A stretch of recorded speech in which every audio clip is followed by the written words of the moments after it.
नमस्कार, आप देख रहे हैं गोटा पोस्ट और मैं हूं यज्ञ चतुर्वेदी। आज हमारे साथ हैं उत्तर प्रदेश महिला आयोग की सदस्य रितु शाही जी।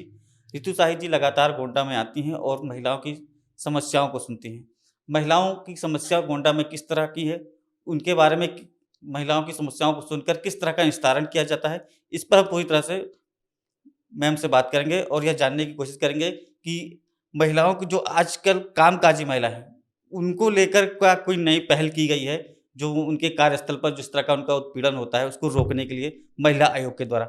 मैम, आपका बहुत स्वागत है हमारे गोंडा पोस्ट हाउस में। नमस्कार, बहुत-बहुत धन्यवाद। और गोंडा पॉडकास्ट को मैं बहुत ढेर सारी शुभकामनाएँ देना चाहूँगी। और हम लोगों की जो जन सुनवाई यहाँ पे गोंडा हम सभी उत्तर प्रदेश राज्य महिला आयोग से हुँ, मैं और पूरी हमारी 25 की टीम है, जिसमें हमारे 3 माननीय, 2 उपाध्यक्ष, 1 अध्यक्ष महोदया हमारी बबीता चौहान जी हैं। हुँ, और बहुत ही सक्रिय है पूरी टीम, बहुत अच्छी है, बहुत अच्छा काम कर रही, सभी अपने क क काम को लेकर के बहुत कर्तव्यनिष्ठ हैं।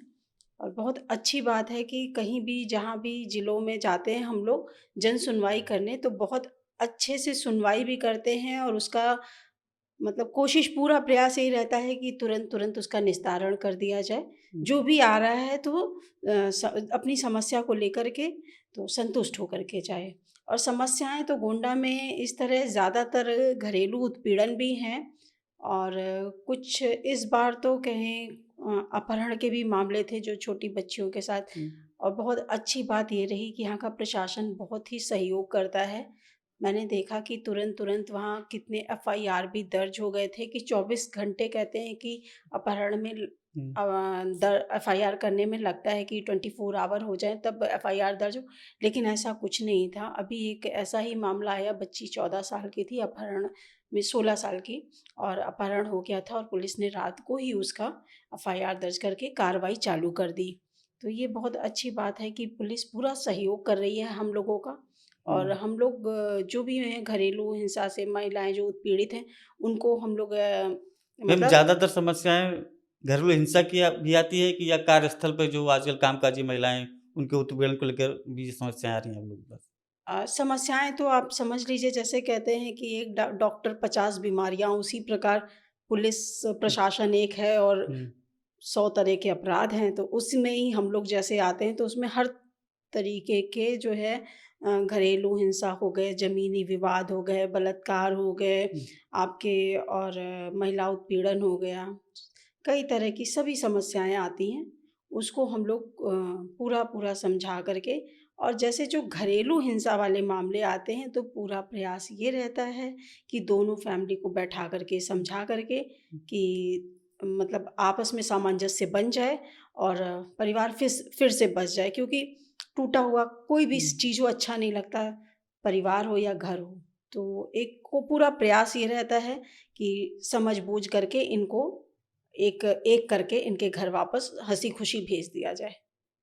मैम, जैसे नौकरी-पेशा महिलाएँ हैं, जी, उनकी समस्याएँ और ग्रामीण क्षेत्र से आने वाली महिलाएँ हैं, जी। उनकी समस्याएँ और उनकी शिकायतों में क्या कोई अंतर होता है?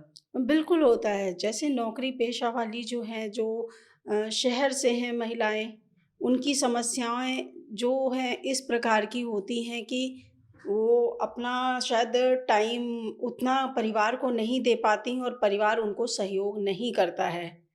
इस तरह का, हुँ, और वो उसी को टाइम के हिसाब से अगर उनका शेड्यूल नहीं बनता है कि किस टाइम उठना है, किस टाइम करना है, अगर रूटीन को नहीं वो सेट करती हैं, तो उस जगह थोड़ा-सा गड़बड़ी उनके घर में कलह शुरू हो जाती है।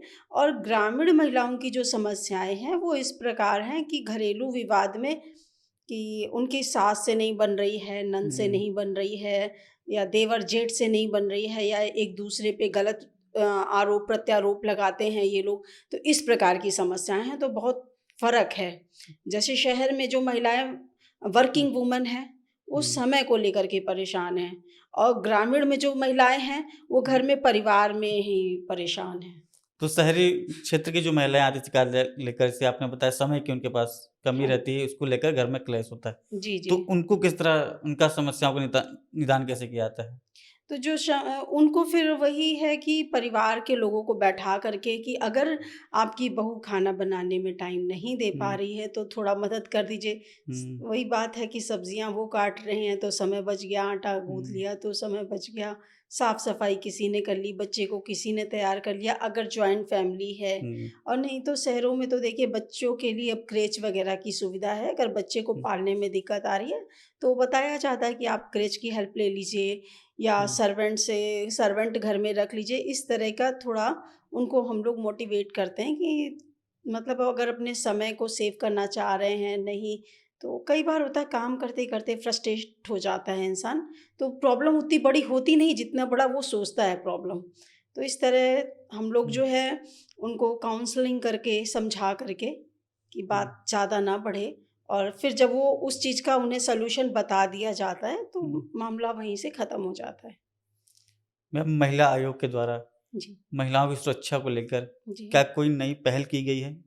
महिलाओं की सुरक्षाओं के लिए तो सबसे पहले मैं बता दूँ ये शहरों में जो है थोड़ा-सा लोगों को बड़ा क्रेज़ था कि जिम में जा रहे हैं तो पुरुष हुँ, ट्रेनर बहुत अच्छा सिखाता है या पार्लर जा रहे हैं तो पुरुषों के द्वारा बहुत अच्छा हेड मसाज या हेयर कट अच्छा हुँ, होता है। तो एक थोड़ी-सी पाश्चात्य सभ्यता कह लें या वेस्टर्न कल्चर कह लें जिसको कहते हैं, तो वो थोड़ा-थोड़ा डेवलप हो रहा था। तो वो यही चीज़ें मतलब वेस्टर्न कल्चर में मतलब यहाँ अगर वो हावी हो जाती तो बहुत घर हुँ, टूट जाते, जिसके अंतर्गत कहते हैं ना कि महिलाएँ कई बार हम लोग ने न्यूज़पेपर में देखा भी कि मतलब जिम ट्रेनर के साथ वो महिला जुड़ गई, कनेक्शन हो गया या उस पार्लर वाले के साथ कनेक्शन हो गया। तो उसके लिए हमारी टीम ने, हमारी अध्यक्ष महोदया ने एक रूल निकाल दिया और इस रूल में जो है कि कोई भी अगर पार्लर होता है और लेडीज़ कस्टमर होती है तो लेडीज़ ही अटेंड करेगी।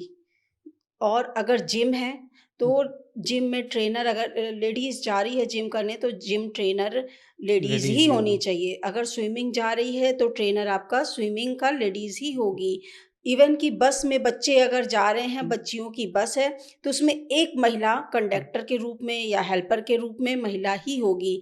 कई ऐसे रूल मतलब कई जगह यही दर्जी में भी देखते थे आप बच्चों मतलब बच्चियाँ जब नाप-वोप कराने जाती थीं तो वो जेंट्स टेलर गलत ढंग से नाप लेते थे। हुँ, तो उसके लिए भी अब ये रूल निकाल दिया गया अगर लेडीज़ कपड़े नपाने जा रही है तो नापने जो मास्टर होगी लेडीज़ ही होगी टेलर।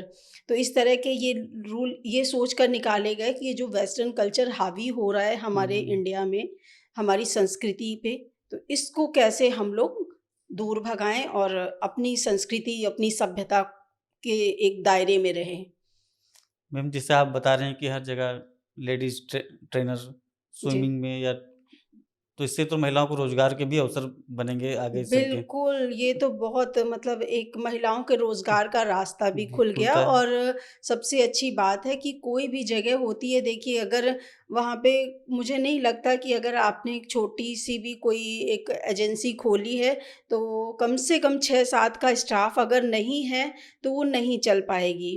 तो हुँ, लेकिन अगर उसी जगह 2-3 लेडीज़ हो जाती हैं, तो वही काम और अच्छे से चल जाता है। एक तो देखिए महिलाओं में ना नारी शक्ति इसीलिए कहा गया है क्योंकि उनमें स्टैमिनर, पेशेंस बहुत ज़्यादा होता है। तो स्टैमिनर, पेशेंस के साथ-साथ हर चीज़ का मैनेजमेंट बहुत अच्छा होता है महिलाओं में और करप्शन बहुत कम होता है हुँ, महिलाओं में। तो जहाँ भी स्टाफ अगर महिलाओं का है और एजुकेटेड महिलाओं का है, हुँ, तो ये आप मान के चलिए वो जगह बहुत पीसफुल हुँ, और अच्छी और ग्रोथ करने वाली होगी। तो इस वजह से अगर कहीं जिम है, वहाँ पे अगर ये महिला ट्रेनर रखते हैं, तो हुँ, उसमें मतलब जिम वाले को ही फ़ायदा है। पार्लर है, अगर महिलाएँ हैं तो जिम वाले पार्लर वाले को इसी तरह हुँ, कोई भी काम है और दूसरी रोज़गार मिलने के साथ-साथ महिलाएँ सशक्त बनती हैं, हुँ। मजबूत होती हैं और भी महिलाओं को फिर वो प्रेरणा स्रोत बन जाती हैं। जैसे आपने अभी कहा सशक्त बनती हैं महिलाएँ। तो महिलाओं के सशक्तिकरण का क्या आर्थिक तौर ही माना जाए कि कोई और भी जैसे शिक्षा हो गया, एजुकेशन सिस्टम में भी आगे बढ़ने का? देखिए, डेवलपमेंट के लिए तो सबसे ज़रूरी चीज़ है शिक्षा। अगर हमारे देश को विकसित भारत के उसमें परिवर्तित करना है, तो सबसे पहले शिक्षा पे हुँ, जोर देना होगा क्योंकि कोई भी अगर ग्रोथ वाली जगह है, वहाँ अगर उसका विकास करने के लिए शिक्षा एक ऐसा माध्यम है जो इंसान को कभी भी बेरोज़गार या हुँ, गलत नहीं होने देता, गलत की तरफ नहीं मार्ग ले जाता है। तो अगर शिक्षित इंसान है तो कहीं भी अच्छे से रह भी लेगा, खा भी लेगा, खिला भी लेगा और उसको सारे तरीके पता हैं। तो शिक्षा इतनी ज़रूरी है कि जैसे कहते हैं कि एक इंसान के शरीर में जिस हुँ, प्रकार खून है और प्रोटीन है, उसी तरह एक हर किसी के लिए शिक्षा की ज़रूरत है कि हर किसी को हर घर में शिक्षित हो इंसान होना चाहिए, चाहे बेटी हो या बेटा हो। तो हमारी गवर्नमेंट उसके लिए पूरा प्रयास कर रही है। हर हुँ, जगह आंगनवाड़ी केंद्रों पे, कस्तूरबा में, नवोदय, हुँ, अटल बिहारी जो है आवासीय आवासीय। योजना, हुँ, तो उसके तहत जितने भी गरीब ग्रामीण के बच्चे जो पढ़ नहीं पाते थे, हुँ, धन के अभाव में या समय के अभाव में, कई बार ऐसा होता था गाँव में लोग बोलते थे कि लकड़ी बीनने कौन जाएगा या पानी हुँ, लाने कौन जाएगा। ये सारी दिक्कतों की वजह से लोग पढ़ नहीं पाते थे कि ये लकड़ी लाएगा, ये पानी लाएगा। तो उसके लिए भी देखिए सरकार ने हमारे आपको उज्ज्वला योजना, गैस हर हुँ, घर पहुँचा दी, लकड़ी बटोरने की ज़रूरत नहीं। हर घर जल योजना, मतलब नल घर में आ गया है तो अब हुँ, पानी लेने दूर नहीं जाना पड़ेगा। हुँ, तो समय की बचत करते हुए बच्चों को स्कूल मतलब हर घर से निकालना कि हर बच्चा पढ़ने जाए। तो पूरा प्रयास हमारी सरकार कर रही हुँ, है कि बच्चा शिक्षित बने, हर घर से बच्चे हुँ, निकलें। महिलाएँ के लिए इतने रोज़गार और इतनी योजनाएँ निकाल दी गई हैं कि हर महिला शिक्षित होने के साथ-साथ आत्मनिर्भर बने और एक कहते हैं महिलाओं के नाम से ही देख लीजिए आवासीय योजना है, महिलाओं को ही मिल रही है, राशन है महिलाओं हुँ, के नाम। तो जो महिलाओं की पहले दुर्दशा होती थी, मार-पीट, लड़ाई, अब हुँ, ये सब एकदम बिल्कुल नहीं हो रहे हैं। क्यों? क्योंकि महिलाएँ अब सशक्त हो रही, मजबूत हो रही, समृद्ध हो रही हैं और अपनी शक्ति को पहचान रही हैं और अपने साथ-साथ अपना घर-परिवार अच्छे से लेके चल रही हैं। और इनके लिए कई ज़रिए बना दिए गए हैं, आंगनवाड़ी से लेके महिलाओं को जोड़ दिया गया है, आशा बहनों से जोड़ दिया गया है और हेल्प के लिए वन स्टॉप सेंटर हर जगह जो हमारे माननीय मुख्यमंत्री जी की देन है वन स्टॉप हुँ। सेंटर पूरे यूपी में। देखिए तुरंत कार्रवाई हो जाती है, तुरंत हेल्प मिल जा रही है।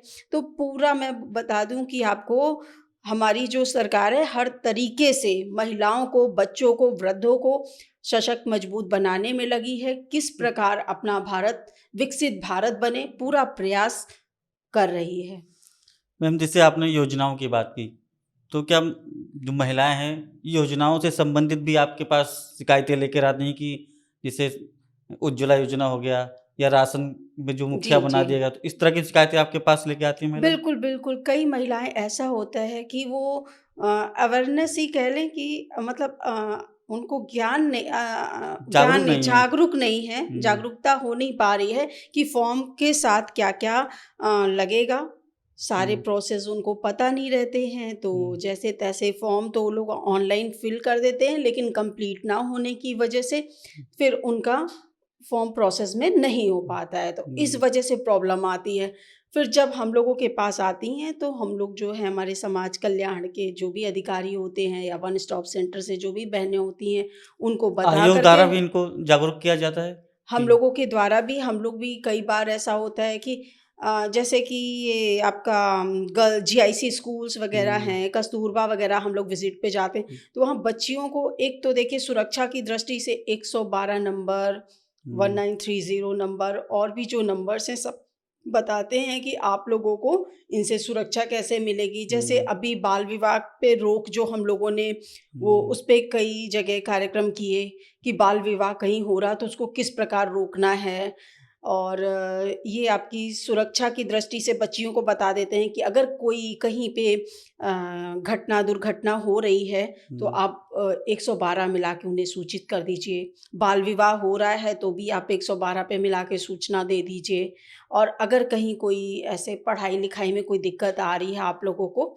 तो आप हुँ, लोग हम लोगों से एक बार बात कर लीजिए और हुँ, हम इसी प्रकार बच्चियों के साथ-साथ हम लोग महिलाओं को ग्रामीण महिलाओं को हुँ, आंगनवाड़ी जो हुँ, समूह की हैं, आशा बहनें हैं, हुँ, एक बार जब भी आते हैं हम लोग जन सुनवाई पे तो उन लोगों के पास भी जा कर के ब्लॉक स्तर पे उन लोगों के साथ एक बैठक करके उनको बता देते हैं कि कैसे रोज़गार के लिए क्या-क्या एनजीओज़ हैं, वर्क कर रहे हैं। और हमारे माननीय प्रधानमंत्री जी द्वारा कई तरह की योजनाएँ, जैसे विश्वकर्मा वाली योजना, ये सभी योजनाओं का उनको कि किस तरह उन्हें रोज़गार प्राप्त हो। और आपको बता दूँ, जो महिला पहले बहुत पीड़ित रहती थी और इस वक़्त जो अपने काम पे लग गई है, अपने मतलब अपना आत्मनिर्भर हो गई है, तो वो समस्या भूल गई है, समाधान में जुट गई है। ये बहुत अच्छी बात है। कहते हैं कि जो व्यस्त रहता है वो मस्त रहता है।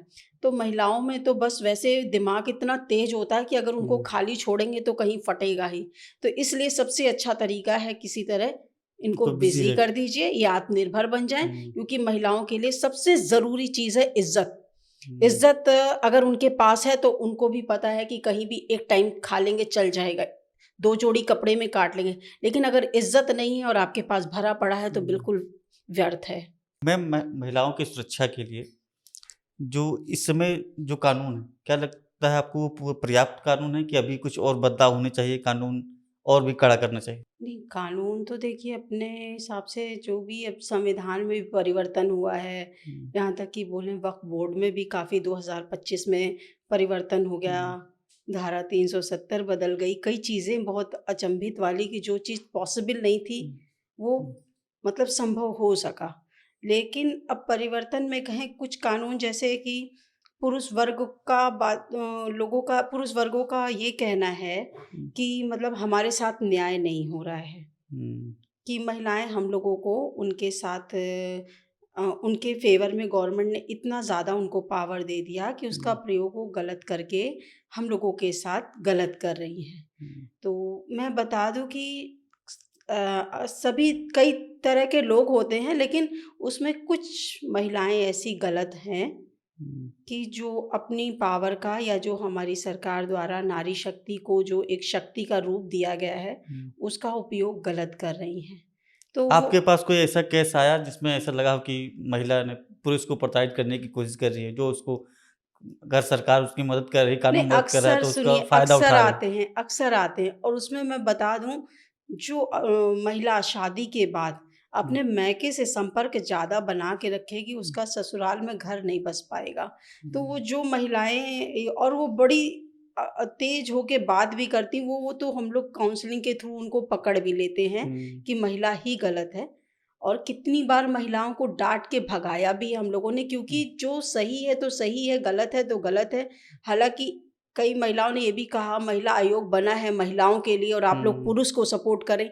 तो आपको एक चीज़ मैं और ये बता दूँ कि महिला आयोग बना तो है महिलाओं के लिए, लेकिन पीड़ित महिलाओं के लिए बना है, ना कि किसी को पीड़ा हाँ, देने के पीड़ा लिए। देने के लिए बना है। तो हम लोग ऐसी महिलाओं का बिल्कुल सपोर्ट नहीं करते हैं।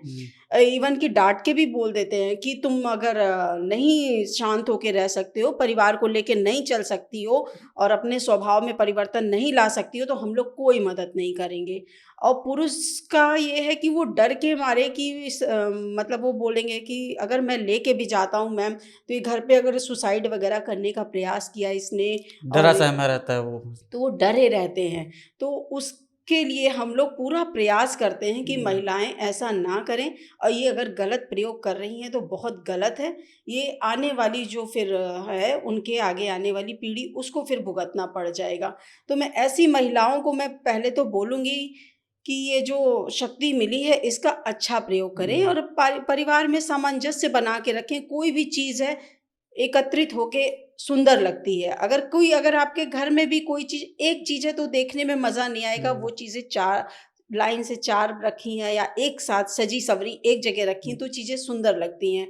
तो मैं उन महिलाओं को कहूँगी, अपना परिवार, अपने बच्चे, अपने पेरेंट्स, सास-ससुर सबको ले कर के चलें, तो परिवार बना रहेगा और उनका भी भविष्य अच्छा होगा, बच्चों का भविष्य बहुत अच्छा होगा।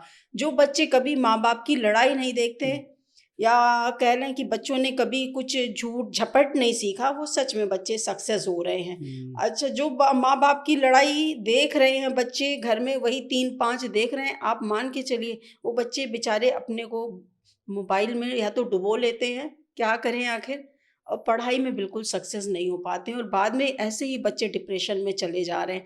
पेरेंट्स को ये बात समझ में नहीं आ रही कि मेरा बच्चा पढ़ने में क्यों नहीं अच्छा है, या क्यों मोबाइल में ही जूझ रहा है, कभी नहीं पेरेंट्स उस बच्चों को समझ पाते हैं। और हमारे देश का भविष्य बच्चे ही हैं, तो मतलब पेरेंट्स माता की पिता का जो झगड़ा होता है उस पर बच्चों बच्चे पर पिस जाते काफी हैं, ज्यादा प्रभाव पड़ता बच्चे है। पिस जाते हैं उसमें। तो सभी पेरेंट्स से एक रिक्वेस्ट है कि कभी अब जब आपके बच्चे हो गए हैं तो थोड़ा पेशेंस रख के, कोई लड़ाई झगड़ा है आप रूम बंद करके आपस में कहा सुनी कर लीजिए, लेकिन इस तरह बच्चों के आगे या परिवार के आगे आप ये सोच लीजिए, अगर महिला पुरुष को दबा रही या पुरुष महिला को दबा के दोनों कोई अगर शेर बन जा रहे हैं तो वो शेर नहीं, महाकायर इंसान है, और गीदड़ ही कह लें तो भी ठीक ही है।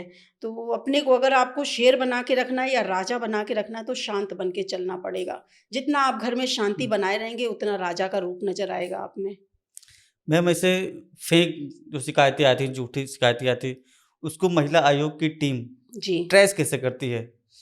काउंसलिंग के थ्रू, और कई बार जैसे साथ के लोग होते हैं उनसे अलग अलग, जैसे बातचीत एक करके। बातचीत करके, जैसे दोनों को पहले इकट्ठे मतलब बैठ करके बात करी, फिर एक को अलग से बात करी, एक को अलग से बात करी, किसी के फादर से अलग बात करी, पता चल जाता है इसमें कौन दोषी है कौन निर्दोषी है। मैम इससे हमने बात कर ली महिला आयोग द्वारा योजनाओं को लेकर जो महिलाओं के लिए काम किया जा रहा है, उनकी सुरक्षा को लेकर।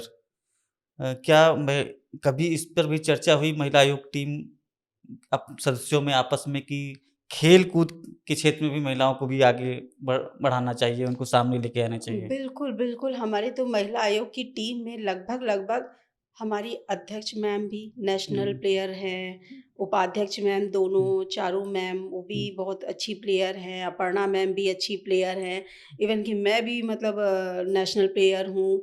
तो पूरी टीम ही सभी वहाँ पे जितने हैं, और ये आपका अभी जो ये परिवर्तन हुआ है कुछ बच्चों के उसमें जो कोटा आया है जॉब में, पुलिस में, तो ये हम महिलाओं का भी पूरा मुख्यमंत्री जी द्वारा आवेदन था एक, कि खेल कूद में भी बच्चियों को रोज़गार मिले। तो फिर पूरा हम लोगों का प्रयास रहता है जो भी बच्चियां हैं या बच्चे हैं खेल कूद में भी आगे आएँ, क्योंकि देखिए खेल कूद एक ऐसी चीज़ है लाइफ की कि एक तो मानसिक कहते हैं कि शारीरिक विकास के साथ साथ मानसिक विकास तो होता ही होता है, और आपका जो है ना तुरंत कोई चीज़ का निर्णय, कोई स्पोर्ट्समैन हेल्पिंग नेचर बहुत होता है।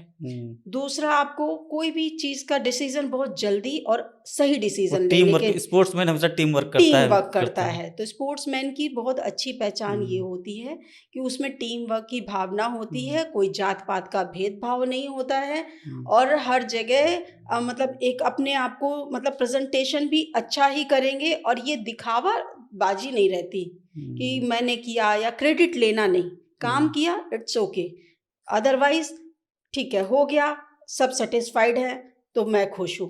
तो एक प्लेयर की भावना हर किसी में आनी चाहिए, ये तभी संभव होगी जब स्कूलों में हर स्टूडेंट को, और एक मैं आपको बहुत लॉजिक बताती हूँ, इवनिंग का 4 to 6 o'clock ऐसा टाइम है जिस टाइम हर किसी बच्चे को झपकी आती है। अब वो टाइम ऐसा होता है कि मतलब अगर नहीं सोए उस टाइम बॉडी को एक्टिव रखा तो आपका ब्रेन बहुत ऊपर जाएगा। तो इसके लिए मैं सभी पेरेंट्स को, स्कूल को, प्रिंसिपल को, सबको बोलूँगी कि कुछ भी करके इवनिंग का 4 to 6 बच्चे को कहीं फिजिकल वर्क के लिए ज्वाइन करा दें, और यही वर्क टाइम होता है। अगर बच्चा अपने को एक्टिव रख रहा है, एक्सरसाइज वगैरह कर रहा है, तो उसी टाइम समझिए आपका ब्रेन भी एक्सरसाइज कर रहा है। मैम अभी कुछ देर पहले हम बात कर रहे थे कि फेक शिकायतों को लेकर, जी, फेक शिकायतों को लेकर क्या ऐसा भी होता है कि जो महिलाएं सही रहती हैं उनको भी प्रभाव पड़ता है कि हम सही हैं लेकिन लोग हमको दूसरी नज़र से देख रहे हैं? नहीं, कई बार ऐसे होते हैं, कई बातें हैं कि इंसान सही है लेकिन फिर उस पे गलत ब्लेम लग रहे हैं, लग जाते हैं। ठीक है? लेकिन अब वो उसको स्पष्ट भी नहीं कर पा रहा है। लेकिन अगर वो उस बात के लिए कि नहीं मैं सही हूँ, और उसके स्पष्टीकरण के लिए अगर वो जुट जाएगा तो निश्चय ही अगर वो सही है तो कहीं न कहीं से वो सही बन जाएगा। टाइम लगेगा। हो सकता है कि ससुराल में वो महिला पीड़ित हो, लेकिन ससुराल वाले सीधे बन के आ रहे हो, नहीं यही हमको परेशान कर रही है, ऐसा कर रही, वैसा कर, लेकिन कहीं न कहीं ऐसा अगर वो अपने आप को किसी थ्रू से कि हम लोगों के पास आकर के बताती है, तो हम लोग कोशिश करते हैं कि इसका जो भी समस्या है, ये सही है या वो सही है, समझ आ जाता है। तो फिर वो महिलाओं के साथ गलत नहीं होने देते हम लोग।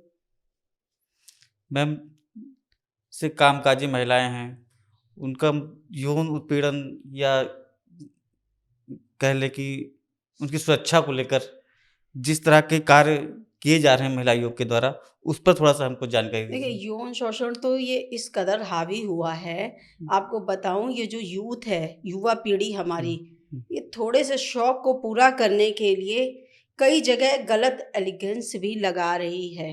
आप ये जो सुसाइड वगैरह पुरुष लोग कर रहे हैं, ये इन यूथ की ही देन है कि कुछ नशे के चक्कर में, कुछ जो शौक हैं, महंगे मोबाइल, महंगी ड्रेसेस और फ्लाइट बिजनेस क्लास का टिकट, तो ये सब क्या करते हैं कि जैसे कुछ मैरिड फैमिली होती है, कोई हाई फाई क्लास की, अब ये बैचलर होती हैं, ये अपने को इनके शौक पूरे हो नहीं पाते हैं, टाउन एरिया से बाहर आती हैं और फिर ये अपने शौक को पूरा करने के लिए ये मुर्गा ढूंढती हैं कि किस प्रकार कोई ऐसे मोटे पार्टी मिले, मैं इसको अपना कवर करूं और फिर इससे अपने सारे खर्चे अफोर्ड करवाऊं।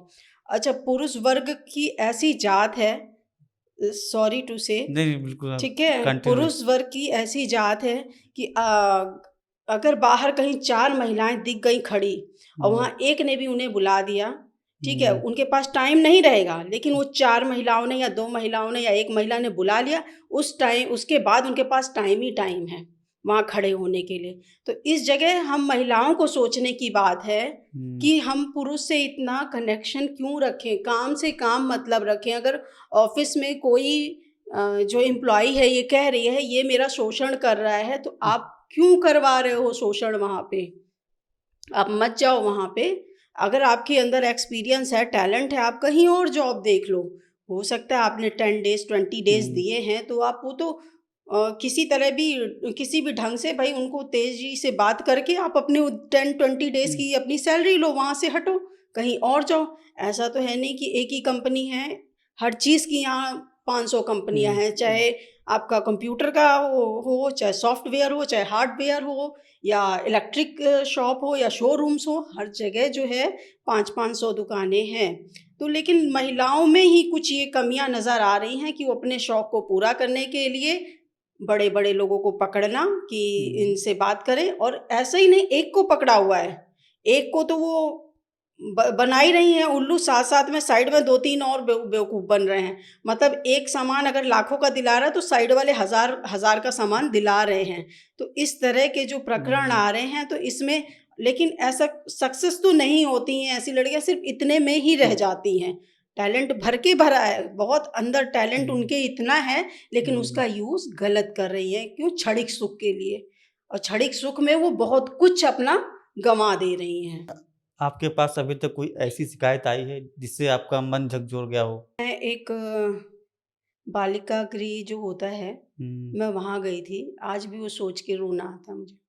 11 साल की बच्ची, 12 साल की बच्ची के हाथ में जब मैंने वो छोटी सी 3 महीने 4 महीने का बच्चा देखा ना, तो सच में आज भी लगता है कि ये दुनिया में अब बस यही कलयुग है कि इससे बड़ा पाप कुछ नहीं देख सकते हम लोग। कि जिसकी खेलने की उम्र है, आज वो किस तरह उस बच्चे को फीड करा रही है, किस तरह पाल रही है। तो ये एक बहुत शर्मसार वाली बात मुझे लगती है कि इस चीज़ को कैसे हम लोग रोक पाएँ कि ये जो बच्ची की खेलने की उम्र है, गोदी में 3 महीने 4 महीने का बच्चा इसके गोदी में खेल रहा है, और वो ऐसे पापी लोग होते हैं कि उसने तो इतना गलत किया था, वो बच्ची का ब्रेन इतना ज़्यादा वॉश कर दिया था कि उसी के भाई के अगेंस्ट में उसके खिलाफ डलवा करके भाई को जेल पहुंचा दिया। उसका फादर ये बात देकर के, उसका फादर ख़त्म हो गया, उसकी मदर पागल हो गई, और वो बालिका गृह में, और आज भी उसी लड़के को कि नहीं वो आएगा मुझे लेके जाएगा। तो ये इतना वैसी घटना, दुखनी घटना कि इससे बड़ा कुछ समझ नहीं सकते हम कि अब उम्र भी इससे छोटी सी थी, उसको ब्रेन वॉश बर्बाद कर करना दिया। बहुत आसान होता है। एक बच्चियों स्लीपर का। सेल कितने कैसे बनते हैं आपने भी देखा होगा। अच्छे अच्छे इंजीनियर, मतलब आईटी के बच्चे कैसे जी। स्लीपर सेल बन जाते हैं जो कि बहुत कुछ अचीव कर सकते हैं लाइफ में, हुँ। लेकिन अगर उनका ब्रेन वॉश हो गया तो वो ह्यूमन बॉम्ब बन जाते हैं। मैम, अगला सवाल मेरा ये है कि यौन उत्पीड़न और घरेलू हिंसा के अलावा भी शिकायतें आप लोगों के पास आती हैं, तो उसका किस तरह निस्तारण किया जाता है महिला आयोग के द्वारा? देखिए, घरेलू हिंसा और यौन उत्पीड़न भी ये तो है ही है। हुँ, एक समस्या ये आ रही है, दोनों वर्किंग हैं हस्बैंड वाइफ, हुँ। ठीक है? अब उसमें ये हो जाता है कि अगर व महिला ज़्यादा स सैलरी पा रही है तो इसका भी एक एक ये भी इश्यू आ हाँ, जा रहा इश्यू है, आ रहा है। या महिला जो है आगे बढ़ रही है, हुँ, तो तो उसपे भी एक पुरुष पुरुष को लिए जो है, हाँ, दिक्कत होने लगती है। दिक्कत हो जाता है, उसको लगता है कि ये आगे ना जाए। हुँ, तो इसमें क्या होता है कि दोनों अब साथ में रहने को नहीं तैयार।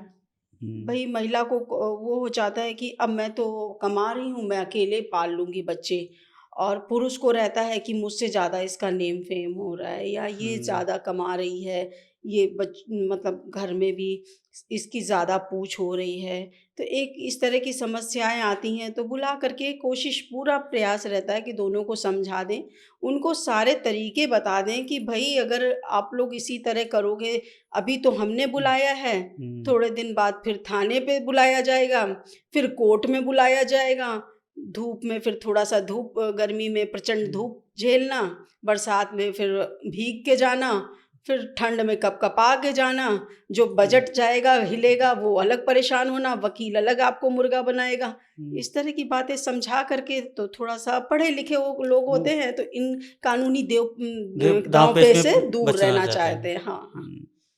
मैम, आखिरी सवाल है जी, कि महिला आयोग लगातार प्रदेश में काम कर रही है, जी, लोग महिलाओं की समस्याओं को सुन रही है, समझ रही है। जी। क्या सरकार की कितनी मदद मिलती है? क्या कभी मुख्यमंत्री योगी आदित्यनाथ से मुलाकात हुई, इन सब बातों पे चर्चा हुई कि महिला को और कैसे मजबूत किया जाए? देखिए, महाराज जी को जब टाइम मिलता है तो महाराज जी मीटिंग करते हैं, और सबसे बड़ी बात, वो हर महीने महिला हुँ, आयोग की रिपोर्ट मंगाते हैं कि कितने विजिट हुए, हुँ, कितने निस्तारण हुए, किस तरह की समस्याएं ज़्यादा आई थीं, और कितने लोग एक्टिव हैं। तो ये समझिए कि एक जो गठन हुआ है, पहले तो मुझे नहीं लगता महिला आयोग का इतना ज़्यादा हर जगह संदेश था, लेकिन हुँ, अब इतना ज़्यादा प्रचार हो गया है महिला आयोग का कि लोग समझ गए हैं कि अगर पीड़ित है महिला, तो महिला आयोग जाना है। ये हमारे महाराज जी की ही देन है। माननीय मुख्यमंत्री जी द्वारा ही हुँ। जो है हम लोग कार्य कर रहे हैं, उन्हीं के द्वारा बताए गए, उनके जहाँ भी भेजा जाता है, मुख्यमंत्री जी के ही द्वारा हम लोग पहुँचते हैं। तो हम चाहेंगे हमारे थ्रू आप यहाँ की महिलाओं को एक संदेश दीजिए, किस तरह अपनी शिकायतें वो महिला आयोग तक पहुँचा सकती, किन-किन माध्यमों से पहुँचा सकती हैं? देखिए, हमारा तो व्हाट्सएप नंबर, ईमेल नंबर महिला हुँ, आयोग का, आप आयोग का अगर गूगल पे भी निकालेंगे, हुँ, उत्तर प्रदेश राज्य महिला आयोग, हुँ, तो वो भी आ जाएगा गूगल के थ्रू। अदरवाइज़ एक अगर कोई घरेलू समस्या आती है, ठीक है, समस्या तो चलिए, अगर कहीं मार-पीट कुछ हुँ, होता है, तो सबसे पहले मैं सभी महिलाओं को बोलूँगी कि जो ये महिलाएँ कहती हैं मुझे सुरक्षा चाहिए, तो जो 112 नंबर बनाया गया है महिलाओं के लिए, हुँ। वो सुरक्षा ही है।